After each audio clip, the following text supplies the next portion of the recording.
आज हम एक्सरसाइज 8 करेंगे, यानी चैप्टर 8 लॉजिक्स वाली। एक ही रिव्यू एक्सरसाइज है, एक ही एक्सरसाइज है और रिव्यू है, उसको हम कंप्लीट करेंगे। सबसे पहले हमारे पास इसके एमसीक्यूज हैं जी।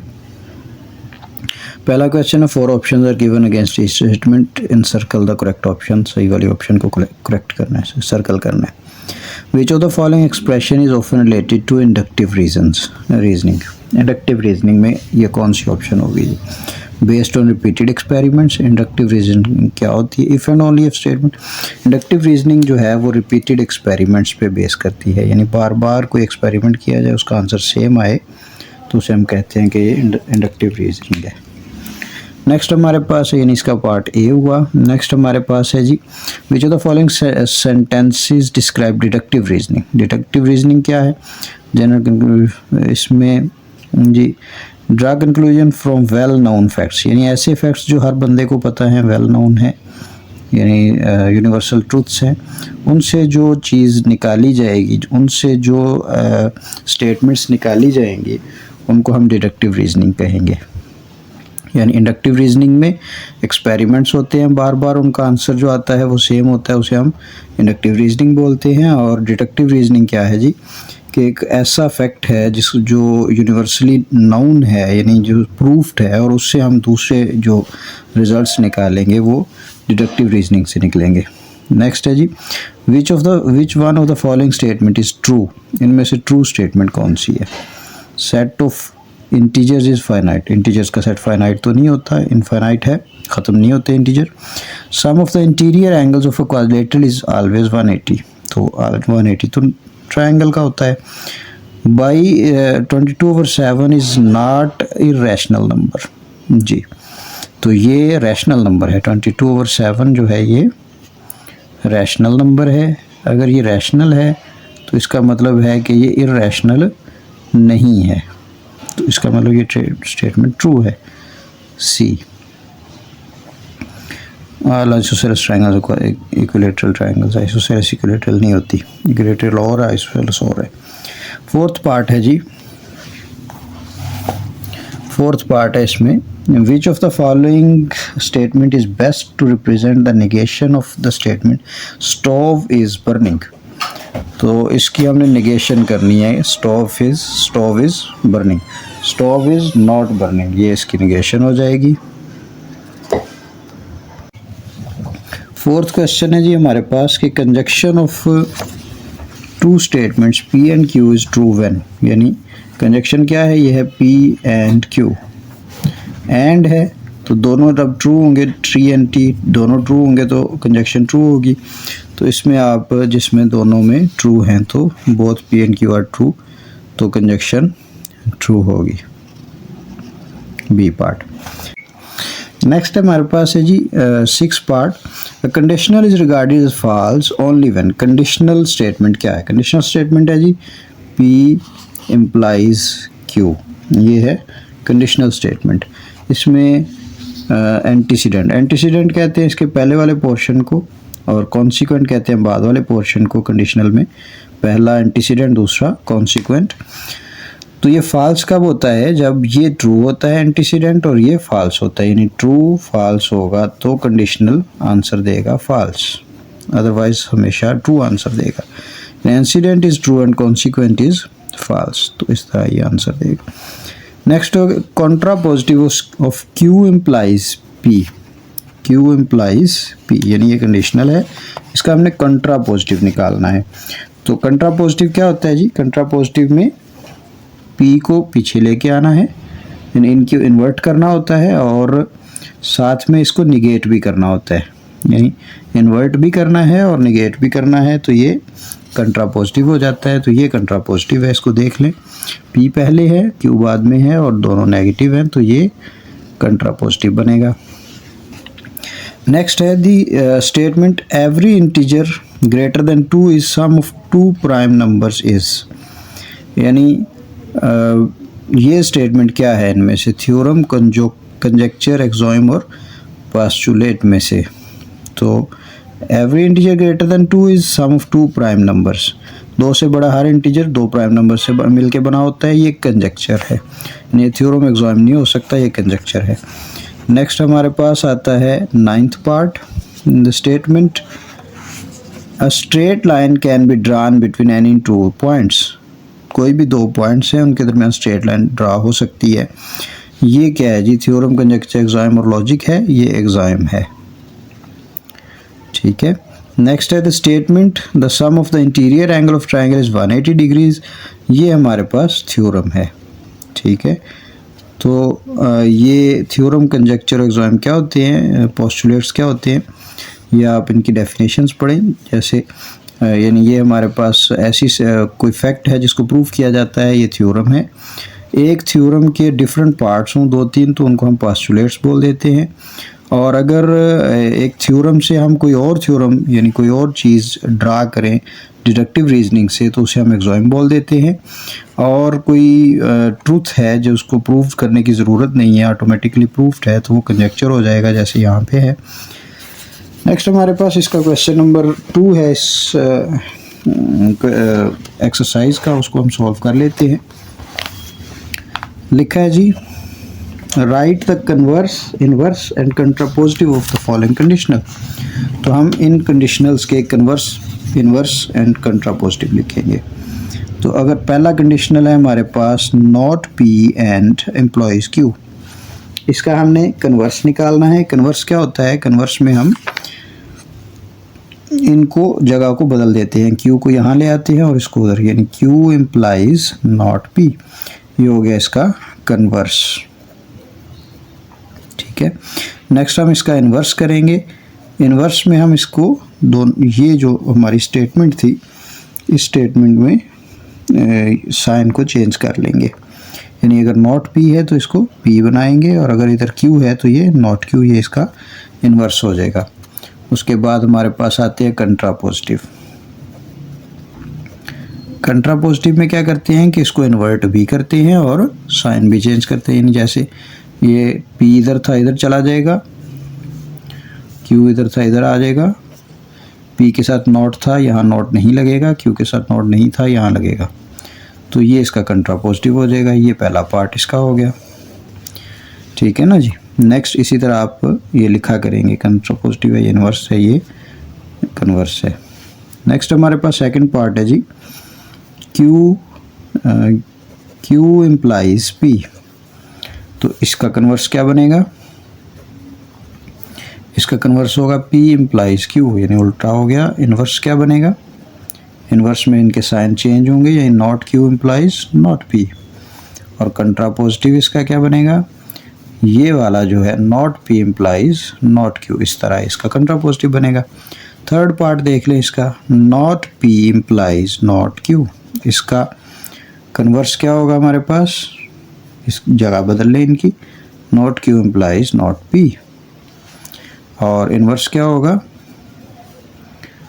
इन्वर्स में इन दोनों के ये साइन चेंज हो जाते हैं, यानी P इम्प्लाइज Q इसका इन्वर्स बन जाएगा। और कंट्रापोजिटिव में जगह भी बदलेगी, साइन भी बदलेगा, Q इधर आ जाएगा और P इधर आ जाएगा, नॉट नॉट ख़त्म हो जाएंगे। इसके बाद फोर्थ पार्ट है। फोर्थ पार्ट में है not Q implies not P।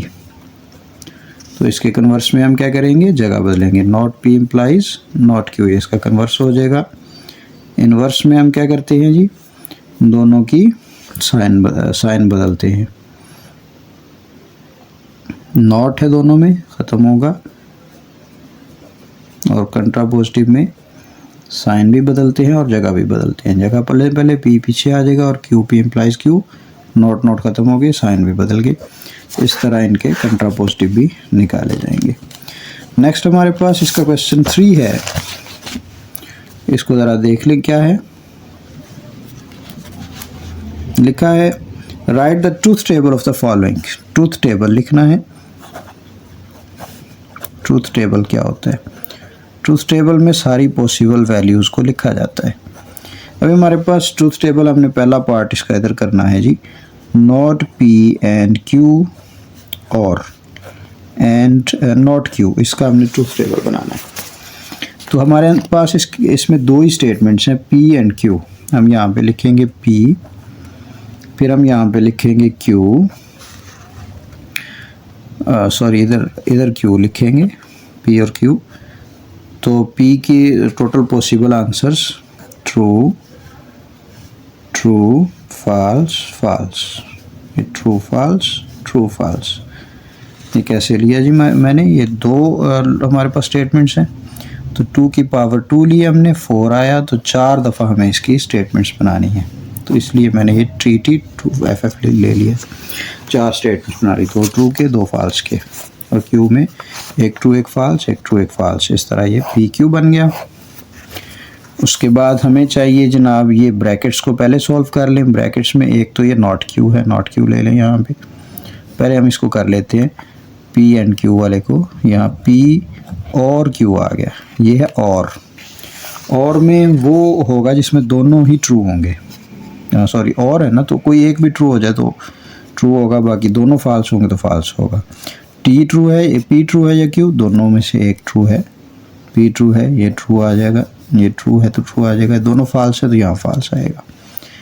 फिर उसके बाद इस ब्रैकेट को कहाँ आएगा, इसके ऊपर नेगेटिव है, सॉरी ये नॉट है, तो नॉट ब्रैकेट में पी एंड क्यू, पी और क्यू, इस सारे को इन्वर्ट कर दो, एफ एफ एफ टी, यानी ये सारे ट्रू थे फॉल्स हो गए, ये फॉल्स था ये ट्रू हो गया, नॉट हो गया।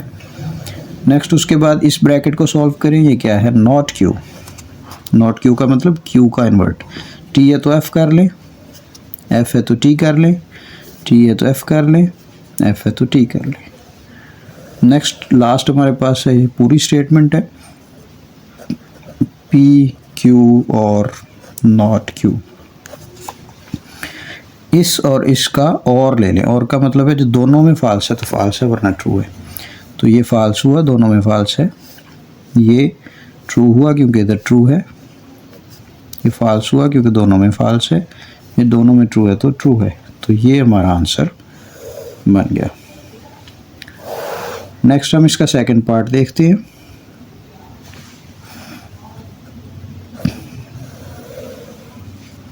तो इसमें भी हम उसी तरह पी एंड क्यू लेंगे, फाइंड हमने करना है नॉट इनटू नॉट क्यू और नॉट पी, पी और क्यू ले लिया, true true false false, true false true false.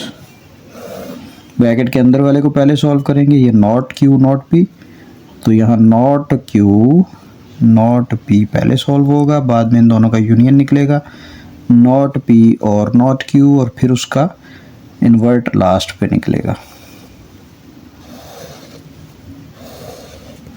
Not Q, यानी ये क्यू है, इसका उल्ट कर दो, ये फॉल्स है ट्रू कर दो, ये ट्रू है फॉल्स कर दो, फॉल्स है ट्रू कर दो, नॉट पी, इनका उल्ट कर दो, फॉल्स फॉल्स ट्रू ट्रू, दोनों का और ले लो, और का मतलब जो दोनों में फॉल्स है तो फॉल्स है वरना ट्रू है, तो ये पहला फॉल्स बाकी सारे ट्रू हो गए। उसके बाद ये वाला आंसर यहाँ लिख के, यानी ये फाइंड करना है हमने, तो चूँकि इस सारे का हमने इन्वर्ट लेना है, उसको उल्टा करना है, सॉरी कन्वर्स बनाना है, तो इसका एफ की जगह पे ट्रू बाकी सारे फॉल्स, ये सारे ट्रू थे फॉल्स हो गए, और ये फॉल्स था ये ट्रू हो गया। नेक्स्ट हमारे पास इसका थर्ड पार्ट है, पी और q biconditional p and q, p और q biconditional p and q. तो पहले पी और क्यू निकाल लें, p q, true true false false, true false true false. तो पी और क्यू निकाल लें, पी और क्यू क्या होता है, दोनों में ट्रू फॉल्स होगा तो फॉल्स है बाकी सारे ट्रू हैं, यहाँ फॉल्स है बाकी सब ट्रू हैं, एंड निकाल लें पी एंड क्यू,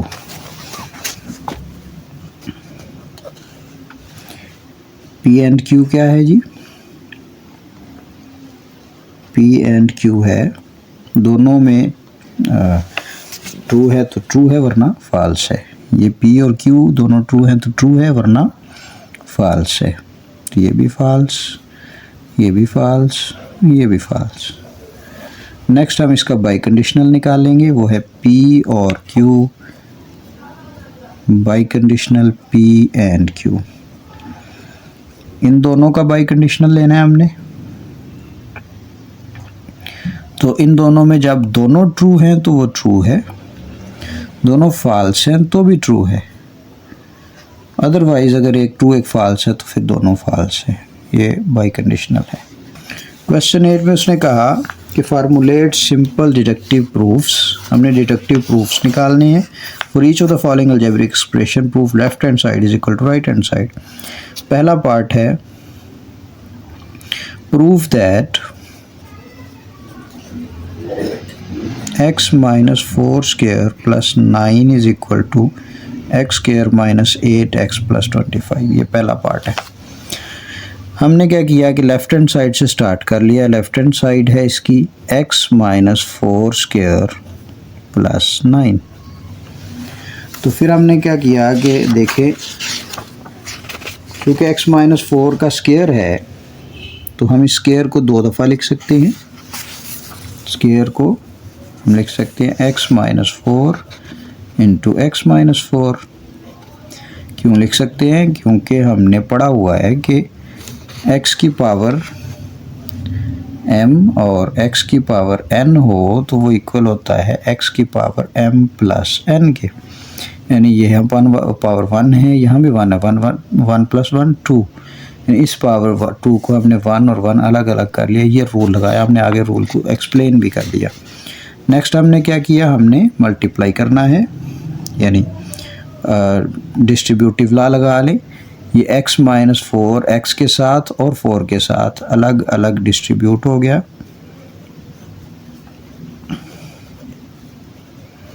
ये हमने क्या लगाया, ये हमने लगाया डिस्ट्रीब्यूटिव लॉ। इसमें हम राइट डिस्ट्रीब्यूटिव लॉ बोल सकते हैं क्योंकि राइट साइड से उधर उसको डिस्ट्रीब्यूट किया है। डिस्ट्रीब्यूटिव लॉ कह सकते हैं राइट भी या लेफ़्ट भी। अब इधर सिर्फ लिख लें डिस्ट्रीब्यूटिव लॉ। अब ये x को इन दोनों के साथ डिस्ट्रीब्यूट कर लें। x dot x minus x dot 4 या 4x minus 4 dot x minus minus minus plus 4 dot 4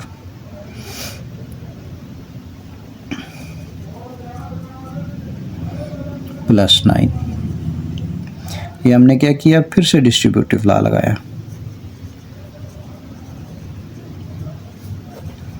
फिर उसके बाद दोनों को मल्टीप्लाई कर लिया, x स्क्वायर हो गया और ये दोनों आगे पीछे कर लें, माइनस 4x प्लस 16 प्लस 9। अच्छा, ये जो पावर रूल लगाया है इसमें आपने ये वाला रूल दोबारा लिखना है और ये जो आगे पीछे किया ये कम्यूटेटिव लॉ है। तो हम लिखेंगे, 2 रूल लगाए हमने, कम्यूटेटिव लॉ एंड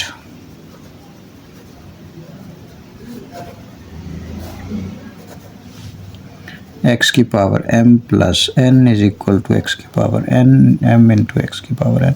ये 2 रूल्स हैं, दोनों हमने इधर लिख लिए। ये रूल्स हमने पहले चैप्टर में पढ़े हैं, पहले या दूसरे में आप देख लें, उनसे रिवाइज कर सकते हैं। अच्छा जी, ये 4 और 4 8 हो जाएंगे। ये हमें पता है ये हो जाएगा माइनस 8x और ये दोनों ऐड हो जाएंगे तो ये हमारे पास हो गया 25। यहाँ हम लगा सकते हैं कि ये एसोसिएटिव लॉ है या क्लोजर लॉ है, लेकिन हम इसको छोड़ भी सकते हैं। तो ये equal to right hand side आ गया।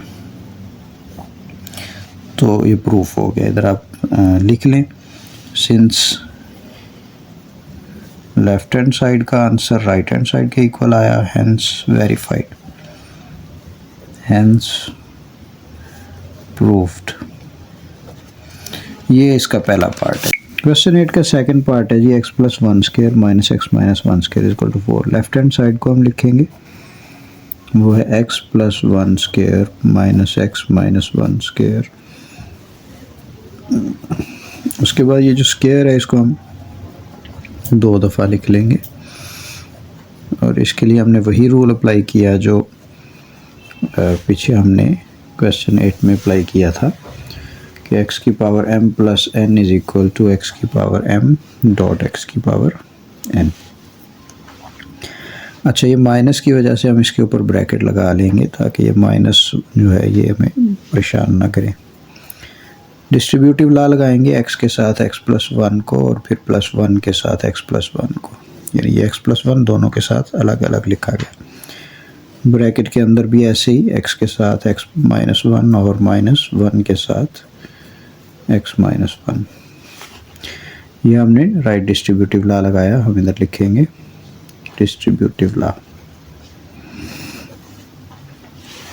उसके बाद ये x को अंदर मल्टीप्लाई करेंगे, यानी दोबारा से डिस्ट्रीब्यूटिव लॉ लगाएंगे, लेफ्ट डिस्ट्रीब्यूटिव लॉ।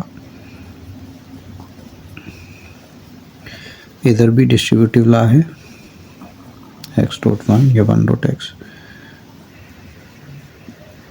1.1।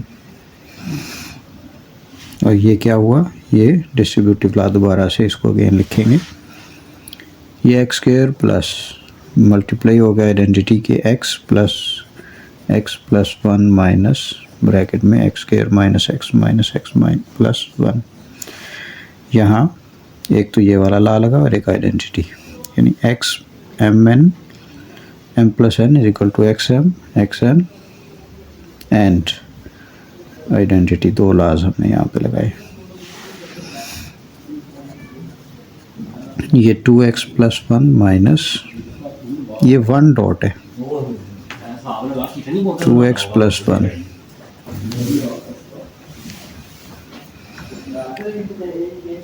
नेक्स्ट जो है ये 1 हमने स्टार्ट में ले लिया।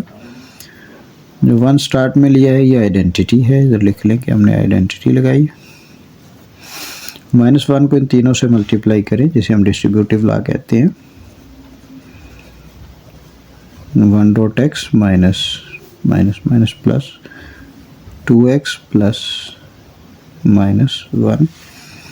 यहाँ पे हमने डिस्ट्रीब्यूटिव लॉ और आइडेंटिटी दोनों लगाए, क्योंकि 1 को मल्टीप्लाई करके ख़त्म कर दिया है। डिस्ट्रीब्यूटिव लॉ एंड आइडेंटिटी, इसको इसके साथ लिख के x² minus x² plus 2x plus 2x plus 1 minus 1, ये हमने रीअरेंज किया। रीअरेंज क्या होता है, कम्यूटेटिव लॉ होता है। रीअरेंज करने को कम्यूटेटिव लॉ बोलते हैं। इन्वर्स से एक दूसरे के 0 बना देंगे, ये 4x होगा और ये भी 0 बना देंगे, तो ये एडिटिव इन्वर्स हैं।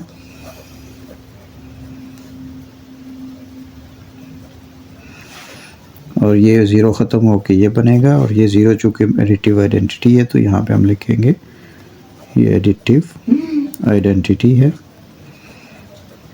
और ये हमारे पास राइट हैंड साइड के इक्वल आ गया, हम लिखेंगे हैंस प्रूव्ड।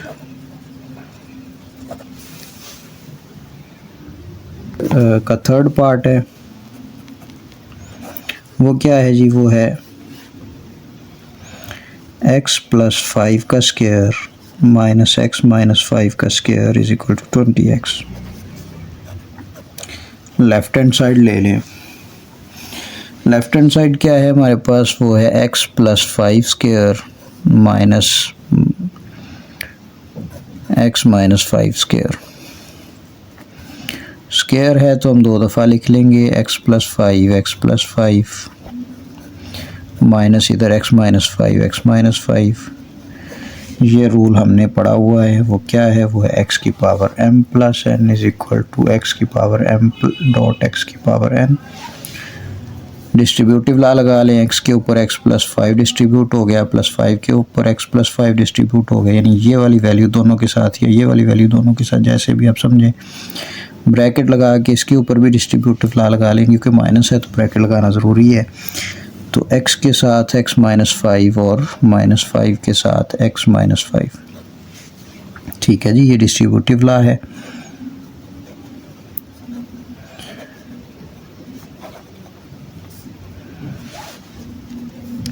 तो ये फिर से x को इन दोनों के साथ डिस्ट्रीब्यूट करना है, x dot x plus x को 5 के साथ x dot 5 plus 5 dot x plus 5 dot 5, यानी ये 5 दोनों से डिस्ट्रीब्यूट हुआ और x दोनों से डिस्ट्रीब्यूट हुआ, माइनस 5 ब्रैकेट के अंदर x दोनों से डिस्ट्रीब्यूट करें और उधर से माइनस 5 दोनों से डिस्ट्रीब्यूट करें, और ये फिर से हमारा डिस्ट्रीब्यूटिव लॉ है। उसके बाद एक्स स्क्वायर हो गया, ये 5x हो गया, प्लस ये 5x हो गया और ये 25 हो गया, माइनस यहाँ एक्स स्क्वायर, ये -5x, ये -5x और ये +25। ये हमने दो लाज लगाए, एक तो हमने x को ये इकट्ठा कर लिए, नहीं ये वाला ला लगाया, तो और दूसरा हमने जगह बदली तो ये कम्यूटेटिव लॉ हो गया। कम्यूटेटिव लॉ एंड x की power m plus x n is equal to x की पावर m डॉट x की पावर n। कम्यूटेटिव लॉ भी लगाया और दोनों इकट्ठे लगाए। फिर उसके बाद ये माइनस को अंदर मल्टीप्लाई करें और इन दोनों को ऐड कर लें, या पहले इन दोनों को ऐड कर लेते हैं। X square plus 10x plus 25 minus bracket के अंदर x square minus 10x plus 25। हमने यहाँ पे सिर्फ ऐड किया है तो कोई लॉ नहीं लगाऊंगा मैं, तो इसको माइनस को अंदर मल्टीप्लाई कर लें। -1 है बेसिकली ये, तो ये -1 जब मल्टीप्लाई होगा minus x square plus 10x minus 25, ये भी डिस्ट्रीब्यूटिव लॉ है। माइनस को अंदर हमने -1 को मल्टीप्लाई किया है, ये भी डिस्ट्रीब्यूटिव लॉ है। फिर एक्स स्क्वायर को एक्स स्क्वायर के साथ इकट्ठा कर लें, 10x को 10x के साथ इकट्ठा कर लें, 25 को 25 के साथ। ये मैंने कम्यूटेटिव लॉ लगा लिया क्योंकि हमने जगह बदली है। जगह बदलने के लिए कम्यूटेटिव लॉ होता है। x माइनस एक्स 0 हो गया, प्लस ये 20x हो गया, प्लस ये 0 हो गया। ये चूँकि 0 हुए हैं तो ये आइडेंटिटी है, इन्वर्स हैं दोनों एक दूसरे के, जिन्होंने आइडेंटिटी दी है तो इन्वर्स लॉ लगा लिया हमने। आइडेंटिटीज़ को ऐड करें तो सेम रहता है, तो हमने इधर आइडेंटिटी लिख लिया। ये चूँकि राइट हैंड साइड के इक्वल आंसर आ गया तो हम कहेंगे सिंस लेफ्ट हैंड साइड का आंसर आ गया राइट हैंड साइड के इक्वल,